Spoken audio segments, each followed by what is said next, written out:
Rwenshaun Miller understands as well as anyone the mental toll of carrying stress as a black man. He was a football standout at UNC Chapel Hill, but attended school on an academic scholarship. But you had a situation in college where you felt the burden and stresses.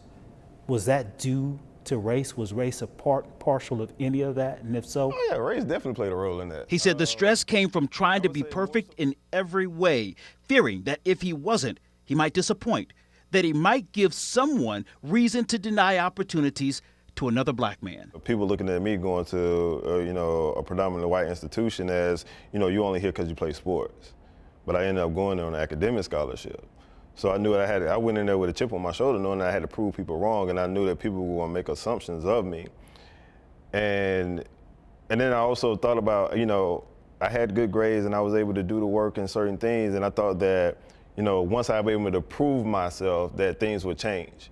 But not only would things change, but, they would look at the rest of the people that look like me differently too. Because you are that example that, okay, no, we can do this stuff too. As I, start to see the world even more and then start experiences, you start to realize that, they just look at you as that exception to their rule. But then also when you look around at your other people, you got to put on for all of them to make sure that they're able to have some of these privileges that you're afforded. It was an enormous weight for a young man still in his late teens, but it's not uncommon. Dr. Charles Pinckney of UNC Charlotte told me many black people feel that weight and have for centuries. We have so many communities that are so wounded, and these communities are producing wounded individuals, emotional wounds, physical wounds, psychological wounds. And what do they breed? They breed more problems. Because we don't have a system that is caring enough to support and guide and nurture, How far back do these things go? Probably from the time that we arrived here. Rwenshaun Miller said he struggled to find the help he needed. The part of being black and understanding that we don't talk about mental health issues. We don't talk about that. I heard Bishop mention earlier, and this is a lot of us do. We persevere. We just push through. We grit it and bear. You put a smile on your face and you keep going. Yeah. For me, my sophomore year, I ended up in the psych ward. Even after that, I attempted suicide 3 times. All because of the layers of these masks that we all talked about that we had to wear.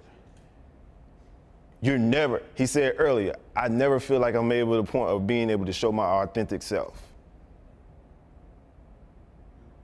I'm walking around hearing 3 distinct voices going on in my head. I can't tell my boys this because they're gonna call me crazy. I can't tell my family this because of the fact that they're gonna try to take me to the hospital where I don't want to go. But then also, if I'm going to work, I definitely can't say anything because I already got one mark against me because I'm a black man. And if I'm a black man with mental health issues, you definitely out of there. So then I'm sitting here trying to internalize everything that's going on. Dr. Pinckney says that is especially true among black men. And that report from the Congressional Black Caucus said that there is a misconception that black people don't commit suicide.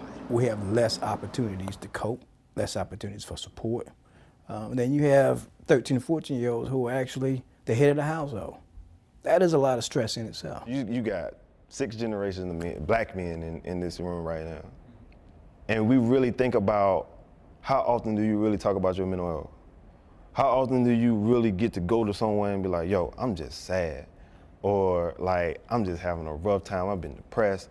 Or I broke up with my significant other, I don't know what to do.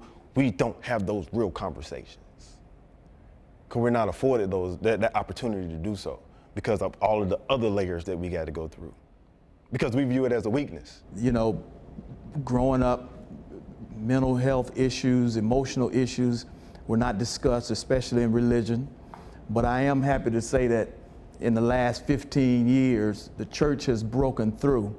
The black church has broken through to understand it from a different perspective now, where we deal with emotional wellness ministries, and I'm preaching about emotional wellness. I'm talking about my own going to psychologists and somebody to talk with. And so it's become a whole new place and space for us so that we don't just persevere without utilizing all these opportunities that we have to be whole.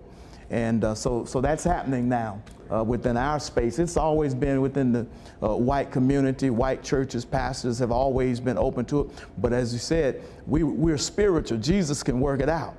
But we understand now that it's not taboo. We don't have any mentors doing that. We don't have any people to look up to.